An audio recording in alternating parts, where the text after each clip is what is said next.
Hello, everybody, and welcome to the Cut to the Chase Sports Podcast, where we bring unique insight and analysis behind your favorite teams at the collegiate and professional levels. I'm your host, Chase Yance. Alongside me is Brady King. What's going on with you? Man, just another week, another game closer to November 26th for real. Got a running back situation to handle, and hopefully maintain as best as possible to get the best, get our guys on the field for that game. But we still got one more road game. We got to push through it, and I'm just excited to have Kris back on to discuss, college football, Ohio State football in general, and just get rocking and rolling with this thing. Most definitely excited to have Kris back on. Our guy Matt can't make it work. Kind of got in the way for him tonight, but we'll get him back here really, really soon. But yes, we got Kris on the show. It's obviously Tuesday night, so Kris will be on this thing. So what's going on with you, Kris? Not much, man. You know I'm here. I'm here. All things college football. The Broyles Award list just came out. I'm interested to get your guys' thoughts on that. A certain name didn't make it. Cough, cough, Josh Gaddis. And a certain name didn't make it. Cough, cough, Pete Golding, who might get fired at the end of the year. A lot of good games happened over the weekend. We have another decent weekend. It's kind of all setting up for the what's going to be the big stage Saturday on November 26th. Oh, yeah. Sure. Cannot wait for that rivalry Saturday. The big stage will be set and everything. We still got a week till we get to that point, but we're going to review this previous weekend that, some things were going on. And, obviously we got to check in on our Ohio State Buckeyes. Got the job done, 56-14. Ohio State, 662 yards of offense on Saturday. Just put on an absolute clinic. Super balanced, 322 yards through the air as a team and 340 on the ground, even though, having some of the running back issues here or there. We played a team like Indiana, so, this was a game to kind of fill the stat sheet up. But Kris, initial thoughts when you were putting that stuff together, what'd you think? It's interesting because everyone always thinks like Ryan Day is super pass happy, but one of the staples throughout his entire career at Ohio State is he wants to be balanced if he can be. And that's such an NFL thing for Ryan Day. Because, NFL teams, it's all about balance. So the run can set up the pass can set up the run, so you're not predictable. Complete and utter balance. It was really lovely to watch. I do have questions about our running back room. Obviously, guys were dinged up, but I did find out that Travion Henderson was good to go. Before the game if they needed him, and if it was Michigan, he would have played. So take that for what it's worth. That's good. On the outside, like I'm ready to fully talk about it. We've talked about it, I think, about 5 or 6 times now. Marvin Harrison Jr. is the best player in the country, regardless of position. I'm ready not only to have that conversation, but I'm ready to end that conversation. The stuff he does consistently is alarming. He's actually an alien. He was sent here to play wide receiver, and he wows me every single week with some obnoxious things that he should not be able to do. Right. It's like a Dragon Ball Z character. He went into the hyperbolic time chamber and like trained for 6 years and came out as a perfect route runner with complete kinesthetic body awareness. It's alarming to watch, and it's exciting to watch as well. CJ Stroud, man, this is the new CJ. It is CJ Vick. Like this.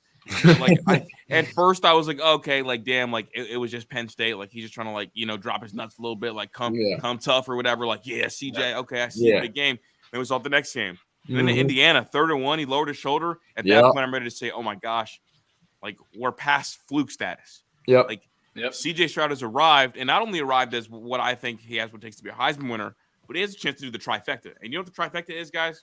Oh yeah, Heisman, Natty, #1 overall pick. Correct. You know, the last player to do that was Joe Burrow. Correct. He has that kind of upside right there, and that's what he's showing me right now. And honestly, it's funny because he probably throws a better ball than Joe Burrow. And you know who Joe Burrow had outside? He had Jamar Chase and Justin Jefferson outside. I'm sitting here, I'm sitting back, and I'm feeling like we are 2019 LSU. It feels generational, and seeing this dude CJ Stroud kind of continue to step in that right direction and show some toughness was big. One of the people that I think is super important to this journey. I think every championship story needs like the on the field play and then the little bit extra. And a little bit extra this year has been Cam Babb. Cam Babb getting back, running a speed out in a knee brace and catching a touchdown meant everything to me. Meant everything to my guy Zach. Meant everything to CJ Stroud. Meant everything to Terry McLaurin. Meant everything to anybody that's ever watched an Ohio State game or anybody that's once thought about Cam Babb's story. So when you put all these together, it feels like a 30 for 30. It feels like this is a generational team. It feels like a team on a special run. And, Georgia is twitched up. They're villainous. They're the Monstars. Oh yeah. Like I watched it, I'm like, oh my god, like that is the Monstars. But now I feel like we have our Michael Jordan, our Bugs Bunny, the guys to great analogy. Yeah, I love it. Yeah, it's a great one. And it feels like this whole thing is a 30 for 30 because what have we heard for the last 5 weeks? Or ever since Georgia put a twitched up beat down on Tennessee, what have we heard? That they're the best team in the country. All Georgia or nobody. Back to back. Yep. Back to back. Georgia's the new Alabama, all that type of stuff. Georgia versus everyone. I mean, you can go down the list. They're the new Bama. Right. They're unbeatable. They're twitched up. All the things we heard in 2014, all the things we heard in 2002. The NFL roster. They don't lose games. There are mismatches everywhere. They still haven't played their best game. Like all that kind of stuff. And it just feels like, okay, like we see you, but sometimes the team of destiny that I think that we could be, sometimes that trumps the twitched up, Monstars. We saw it in 2014 with Alabama. We've seen it before. And the one thing that beats twitched up Monstars is a guy like Marvin Harrison Jr., who's also an alien. Just in his own right. That's my takes on the Ohio State game. It was cool to see Ryan Day kind of continue to bleed more and more and more of that playbook on the defense side of the ball. Lathan Ransom was playing out of his mind, but I don't want to take all of the thunder away. I've talked for like 6 minutes straight. Take it away. Somebody take it away. Hey, what you got? Hey, we love to talk. That's, Ohio State football against Indiana. Played a great game. Love to talk about it. And I just want to say, I feel like that moment after Cam Babb scored the touchdown where our whole team came together, it just kind of shows the differences between us and Bama this year. We're hearing about the locker room problems at Bama. Their team's kind of like some of their players may be selfish, especially in that receiver room. Everyone wants to start. I want all that stuff. Mine, like them birds from Finding Nemo. That's what they were. Mine. Yep. Exactly. It's a lot like that. And I feel like we're the exact opposite. I feel like when Julian Fleming, he lit up when Cam Babb scored the touchdown, even though he only had, he's not had the greatest of last couple of games. And he had the bad drop that really was like, dang. Yeah, that was tough, man. I was watching that. I was in Chick-fil-A because I had another scrimmage, so I had to miss the first half. And you got another scrimmage this week too. I have another scrimmage this week, but we have the game at 3:30, so I'm chilling there. Yeah, that's true. Yeah, but I do have another. I love scrimmages though, so it's all good. Saturdays, man. But, Saturdays. Yeah, Saturdays are just. But seeing everybody on the team join together in that moment was like we can do this type of thing. It's like another we're not going to lose to Michigan. This team is going to be the team playing for a national championship.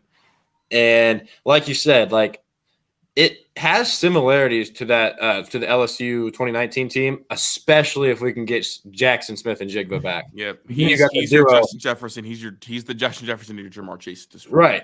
Because those were probably at the time, I wouldn't say we quite knew it. Those were probably the two best wide receivers in the country that year, based off the success they're having now. I think didn't Jamar Chase win the Blitnikoff as a sophomore, and JJ went first, was earlier in the draft and had more receiving yards? That was JJ went the year before, but Jamar went earlier in the draft. But Jamar went early in the draft later, and then it was nuts that But JJ was still they've been having some. JJ went 22nd, I think, to the Vikings because the Eagles passed on him, but silly. Oh, unreal. And JJ was considered one of the better receivers in college football, but some people had some other guys over him because they probably didn't want to call the two guys on one team the best two. Well, his success vaulted Jamar Chase up draft boards, and then the rumors of what he was doing to those LSU corners behind closed doors when those kind of made the rounds.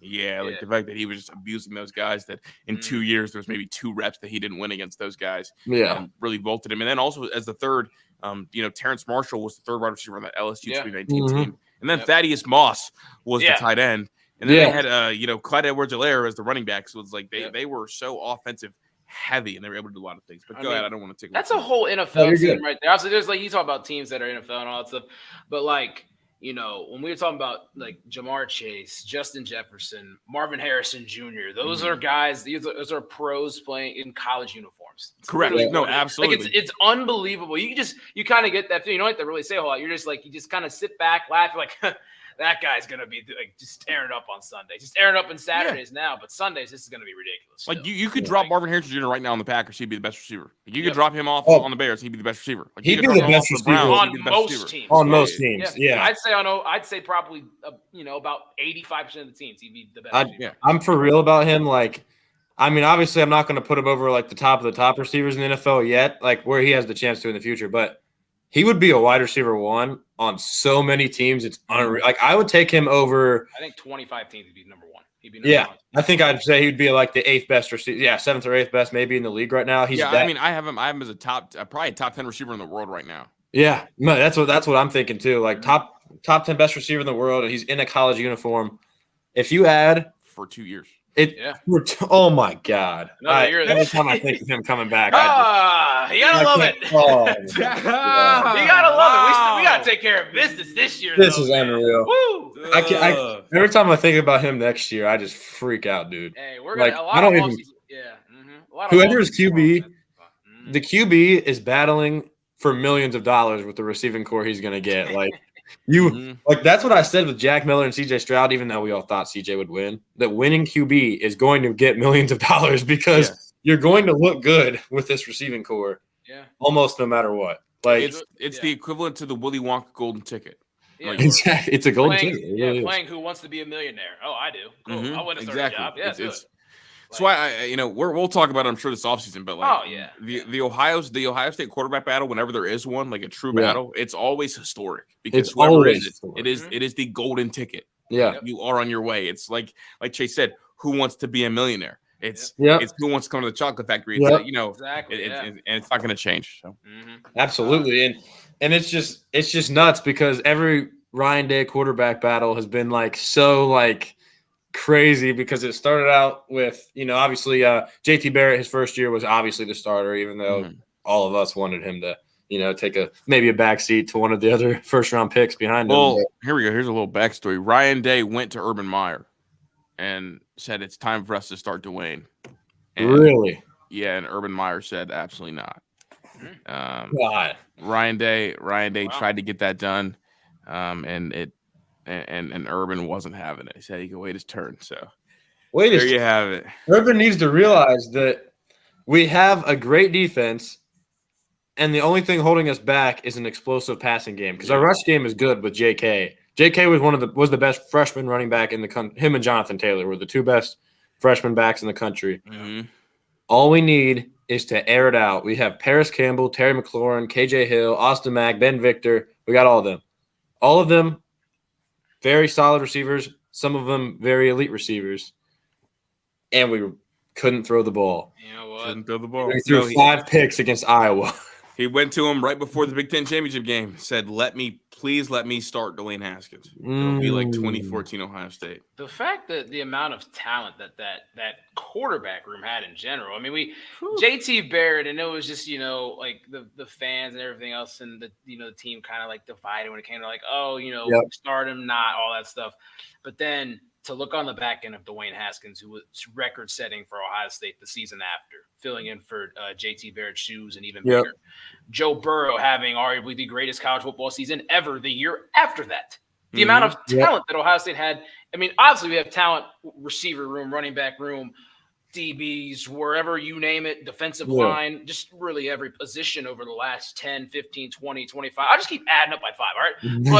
But that quarterback room was unbelievable. When you look at what 4 record holders. I think they have 4 record holders. What? Because obviously JT Barrett has his records at Ohio State.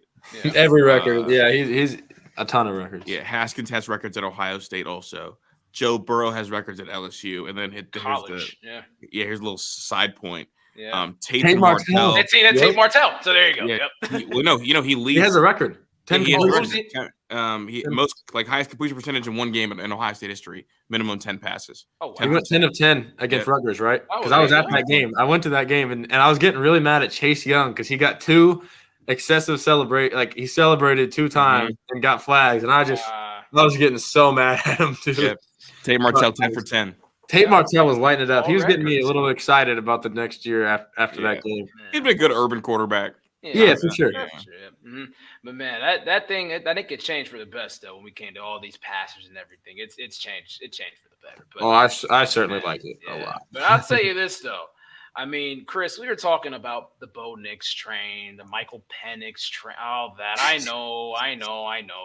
Oregon put itself out of the playoffs. They put themselves not out of their misery, but basically just ended their season, ended their lives, whatever, for 2022. Do you have a rebuttal for this? Bro, I can't believe it. Bo Nix had a trip to New York paid for on a silver platter. Dan Lanning must have bet for Washington because first of all, I don't know if anybody, I don't know if you two watched it live. Yes, it was a great watch live. Oh yeah, and then it was awesome.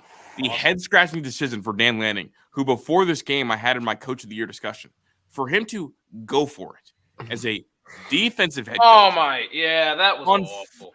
On 4th and 1 in your own territory, that was terrible. Is stupid. It's so stupid. I don't care who the quarterback is back there. No. You put that thing. You kick that thing 40, 50 yards and make them work. I don't care if you have prime Cam Newton back there. Punt. No matter what, punt. I don't care. You're a defensive head coach. Your defense has been playing all right. All you got to do is get one stop on Penix, and they'll probably run out the clock. I'm going to try to go for it. Do something confusing and make Penix throw a pick. He doesn't make that good of decisions. Yeah. All you got to do is bring some cloud coverage and some smoke blitz or whatever. I'm sure you have something in there, Dan Lanning, get him to throw a pick. I mean, the thing is, when that offense walked out there. Like, obviously, like in that situation, in many situations, offenses go out there, hard count, timeout, punt. Not one time did I think they were going to hard count. I was like, they're really going for this shit. Like, they're really going to try to do this shit. It was so dumb. Fake the hard count. They got not at all. Said Omaha Hut and snapped the ball on the first one. I could not believe it. Crazy. The whole time I was like, "There's no way this is real." Like Dan Lanning is a child on Madden who doesn't want to punt the ball at the end of the game. Like this is not Dynasty mode. This is not Madden Ultimate Team. Punt the ball, Dan. Daniel, punt the ball. This is not Mutt, Dan. Not Mutt. This is not Mutt, Daniel. So it's funny because he, in one swoop, I was trying to give him Coach of the Year. I was trying to get Bo Nix to New York. In one swoop and one call, Dan Lanning said, "Nope, I don't want Coach of the Year, and I don't want my quarterback to go to New York." And it's crazy. Because that throw that Bo Nix made towards the end of the game down the sideline to set them up, I mean, that was a laser. Bro, outrageous. I've never a laser. Like Bo Nix has to be a better draft prospect than Will Levis, right? For sure. Yeah. I'm taking Bo Nix 1,000,000 times out of 1,000,000 over Will Levis or Anthony Richardson. Bo Nix does some things. Like, come on. He's a top 5 QB in the draft, no question. Bo Nix. I can't believe it. Like Bo Nix does stuff with the ball that I'm like, oh my God. Imagine you talk about this like 2019 or 2018. Like, what the fuck? What are we talking about right now? He's got a little last year, what are we talking about? Like, he's got a little Manziel in him for real. He's got some swag to him for sure. He does. I'm like, okay. I'm not gonna lie, y'all. Bo Nix was balling so out of control that if I had NCAA this year, I might play a little bit with him, man. I might start a dynasty with Oregon. He was looking real playable, man. For sure. And we got robbed of Penix Jr. versus Bo Nix overtime. That's what we all wanted. That's so ridiculous. It makes me mad, but I didn't really I wasn't rooting for a team hard, to be honest with you, because if we win, we're in. Like, who cares? Exactly. If we don't beat Michigan, I'm kind of going to be too depressed to even think. I mean, I'll still start thinking about the playoffs and stuff, but I'll almost feel like we don't even deserve it. Is what my first thoughts will be. But I wanted a good finish to this game, and I don't like to see stupid decisions like that on 4th and 1. Like, Bama was not actually supposed to snap that ball when they did it on their side of the field against Ole Miss. Their center was just an idiot and snapped the ball. But obviously, this is just pure stupidity by Dan Lanning. Like, when he was having a great year, that was stupid. That was so dumb. You just didn't expect that from a guy that is a defensive coach and had done so well situationally all year. So right, he'd done a great coaching job this year because Oregon has improved in year one from last year. Because I know Oregon beat us and all, but how good of a hire is that, guys? Like Dan Lanning in Oregon. Like I didn't think they would level up from Mario's program, and it feels like I don't know. It feels like they leveled up. I think so. If I'm the Big Ten, I gotta pick up the phone this offseason and get them in the Big Ten. For sure. Yeah, absolutely. If I mean, they got to be the top priority, other than Notre Dame, which is so complicated. Yeah. Like, they might be a top priority to bring them over just because we'll get Notre Dame whenever the ACC did this. Right. And also keep an eye on this. Notre Dame's TV contract with NBC. I'm pretty sure that renewing it, and then the Big Ten has that NBC contract as well. Yep. So that also could play a little bit into it as well, because you got the merge right there. So obviously Oregon, got to look at them. Notre Dame, with however the hell that complicated situation goes down, it's basically going to be the Big Ten just going to go nationwide, literally just merging with some of the West would be just kind of that nice little strip of what we got going on. It'll be so fun seeing Ohio State travel out to California. Fans will just kind of have that nice California vacation trip during the middle of November or whatever. And then it'll be really fun seeing those West Coast teams come, over to Ohio, coming to Columbus and Ann Arbor and Happy Valley and all that, literally in, start of November, and they're just shiver me timbers. We're not going to get football. Yeah. So there you go. But man, we'll kind of roll into the, the top 4 projected. They're going to come out real quick. Can I say something real quick? Sorry. Yeah, got it. I just want to say it before. So the early forecast for November 26th in Columbus. Okay. Thank you, weatherman. What you got? 50 degrees, partly cloudy, no rain, no snow is the early forecast right now. What about wind? Wind is 17 miles an hour. So you got some decent wind, but nothing that CJ can slice through 17. It's just when you get to that 40-50 range. Yeah, 40-50. Yep. Yeah. So I'll take it right now. That's your Ohio State Michigan game right there. That's what it looks like. It's cloudy. I would love that. I would love that. Awesome. Great clouds. Wolverine tears a little bit in the fourth quarter. Right. Yeah. Mm-hmm. I want it to be partially cloudy. I want to see those gray clouds as we beat Michigan. That's just like 100% chance of precipitation. 100% chance of participation. Exactly. Oh man, chalk that thing up. And then top 4 projected. Obviously, they're going to come out with that later tonight. But this is the 4. It's Georgia, Ohio State, Michigan, TCU. For sure. Is this going to stay when we talk about this December 4th at 12:30? I hope not. I mean, I hope Michigan's out at that point. I hope. I hope they are too. It just depends on. Obviously how close that Ohio State Michigan game is. I have TCU on upset alert this weekend. They got Baylor. Baylor's tricky. They're tricky for sure. Baylor's tricky, especially with they're on the road. Yep, on the road. Yeah, Baylor's a real sneaky one, and we've seen Baylor be the reason that TCU didn't get in before. This looks and could feel like that, especially the TCU feels like a team that's running out of gas. You guys get that feeling? Like sometimes it's like teams get up to 5-0 starts, like whoa, but then it's like nah, but they're gonna run out of gas here pretty soon. Like they don't have the firepower to it's so tough. People get it. It is so tough to be elite in college football. It is so hard to be perfect in college football. There's a lot of really, really good teams that trip up in games like Baylor. There is. And I'm glad that Quinn Johnson ended up playing. He was a little bit hobbled, but he played okay. Yep. But this is a touchdown. Yep. Yeah. This is a TCU team that feels to me like they've been almost figured out. The offense wasn't there, and this was a top 5 offense in the country coming into that game. Yeah. Max threw more passes behind the line of scrimmage than he did over 10 yards. So this is feeling like a little bit of we're throwing screens and behind the line of scrimmage. I don't know if we can push the ball down the field, even though we have 2 great receivers out there. We're being figured out kind of game. Yeah. And I know Baylor's had this game circled for 2 weeks. I know some coaches over there, have heard those coaches over there kind of locked on this game. So just something I have on upset alert as the number 4 team. And if that happens, then it's real mayhem. I'm rooting for TCU to keep winning because I want TCU in round 1. So my dream scenario is for obviously us to beat Michigan and then have TCU come to 3, and then all of a sudden Ohio State TCU, we should be able to beat them. And additionally, not just that, we should be able to beat them and in fashion to where our guys that have been hurt all year can get back into the swing of the game. Exactly. And so that's something that I'm looking forward to because this team, Ohio State team, could transform in the postseason.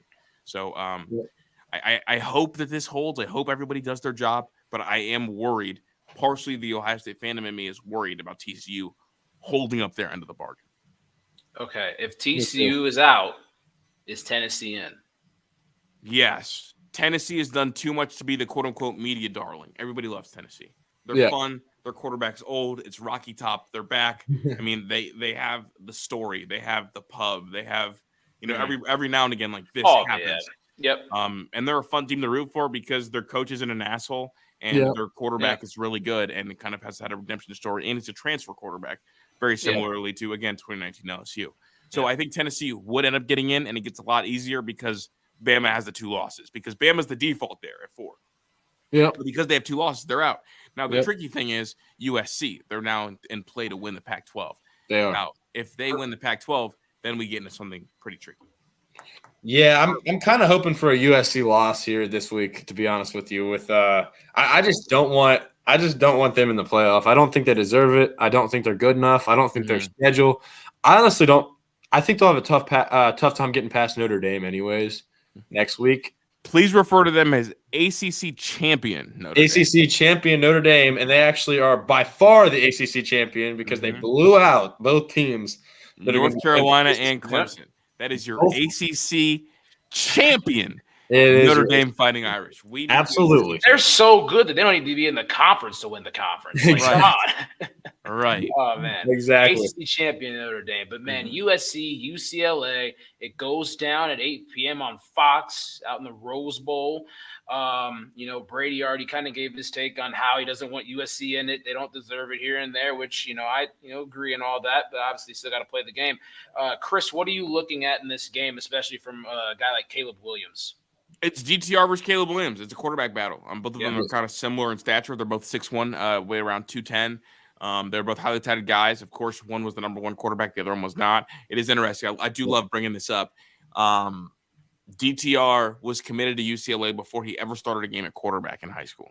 Heard of it. True story. Mentioned that a couple of times too. Yeah, he was the backup quarterback for Tate Martell.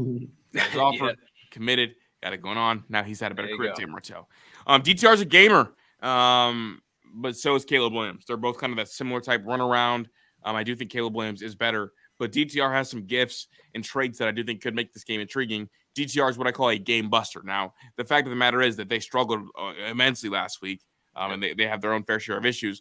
But people think that USC is better than they are, I think, because, it's funny because I'm not sure how many people really watch USC because they looked bad last week in the Pac-12 after dark game. But they do this thing where, like, they really run up the score late in games. Yeah. So then you wake up the next morning, see the score, it's like, oh, okay, USC handled business. Yeah. They are a pretender. They are a team built from the outside in, and when that's the case, you don't have elite toughness. You don't have good trenches, and they lack both of those things. Yep. They don't have multiplicity in the run game. Gotcha. Yeah, they struggle there a little bit. And then additionally, Caleb Williams has some really head-scratching moments, and I think his mechanics have taken a step backwards, which does alarm me. He's more of an athlete playing quarterback instead of a quarterback who's also an athlete. So that's kind of what I got on them. I do think USC wins, but it should be a good game, and I'm glad UCLA didn't slip further than 12. Definitely one of my favorite games this weekend in terms of storyline, and you got it at the Rose Bowl. But I don't think USC is a top 10 team in terms of I could name 10 teams better than them. No, that's absolutely fair. Yeah. Like just like a couple that are ranked behind that I think are better are teams like Penn State, teams like Bama, I believe, is behind them. Teams like North Carolina deserve to be ahead of them. Like there's just those type of teams. In my opinion, should be ahead of USC. But, everything will be settled out in the end. If they win these next 2 against UCLA and Notre Dame, then maybe my opinion can change a little bit on them. But yeah. Mm-hmm. It's crazy. No, I agree. And I think it is interesting, but that's a game definitely I have eyes on for this Saturday. Most definitely. It's not Pac-12 after dark, but it's Pac-12 till dark. Mm-hmm. Man, we got anything else you guys want to say before we hop off this thing? I don't. I'm feeling real good about where Ohio State is. I am excited to see the constant growth of Lathan Ransom. Just a little side note for you two. I heard Ohio State has 4 players that they are going to target in the portal when that opens up. So I'll keep you updated on that. And one of them will be a safety because I guess there are 3. Ohio State expects all 3 of our safeties to leave. Yep. So other than that, no. I mean, I'm good. I'm excited. I think Lathan Ransom is my defensive MVP for the season, not Tommy Eichenberg. Okay. Up to this point, and I think that's going to be the guy that has a big game against Michigan. But other than that, kind of just stay on track, try to get healthy, and circle November 26th. Yes, Hell sir. yeah. Absolutely. Everything has been leading up to that moment this entire year, and I absolutely love it, and I cannot wait for that game. For next week's episode, everybody tune in. We're going to be back, and we're going to have a huge episode on the Michigan game. It's going to be dope. We're going to be fired up. Absolutely. Appreciate you for coming on, Kris. It was a great episode once again. Got some great information out there and some great takes on this past weekend, and it's going to be another great weekend of college football. Appreciate you. Yes, sir. Yes, sir. Like Brady just said, man, tune in next week. We're gonna be going deep dive into this thing. We'll get Matt back on. Who knows? We might get some other people on this thing too as well. Obviously, our good friend Kris, Tuesday night is Kris night. So there we go. Hell yeah. Man, it is Kris night. Nice. Hey, check out Menace too. Check out all the Menace episodes. No, hey, chill. This is about y'all. Hey, a lot of people watching that probably already know your show since it's so popular anyways, but like it's growing. It needs to continue to grow every day, lunchtime, noon, Monday through Friday. And join our community on Twitter. Yep. You guys are in there. We kick it. Yep. We drop off takes in there as well. We're in it. Join the community. Join that community, man. You get to see a lot of great stuff going on in there and a lot of fun. I appreciate you boys, man. Yes, for sir. Sure. Appreciate you. Sir. Yep. With that being said, Kris Drew, Brady King, Chase Shantz. See you guys.